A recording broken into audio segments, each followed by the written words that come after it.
Pag tamad ka daw, lalayuan ka ng pera. Panoorin mo tong video from Pastor Ed Lapis about money and about prosperity. Ang utak ng tamad, don't tell me na asenso yan sa buhay. Yung utak niya, utak tamad. Lagi wala na naman tayong pera. Ay, kulang na naman natin budget. Ay, kulang na naman. Tingnan mo naman buhay mo, ang tamad-tamad mo. Paano ko po dadamihan ng pera? Diyos ko, paulan ninyo po ng pera. Hoy, baguhin mo pag-iisip mo, magsipag ka.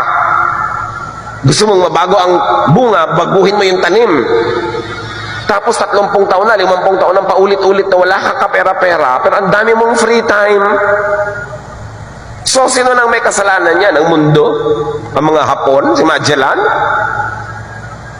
Ganyan ka kasi mag-isip. Pag nagkapera, gusto mo bumili ng magandang ganito, magandang ganon, hindi isipin, magtitinda nga ako ng banana Q. Sa 2,000 ko na ito, bibili ba ako ng sapatos o isang kawali, isang kusinilya, isang piling na saging, ititinda ko sa kanto, yung puhunan ko kaninang 500, magiging 900 na yon. Libre pa merienda ko. Pag ipinanganak ka mahirap, di mo kasalanan. Pero sa haba ng buhay na ito, namatay ka pa rin mahirap, don't tell me na wala kang pananagutan. Ganda na sinabi ni Pastor Ed, no?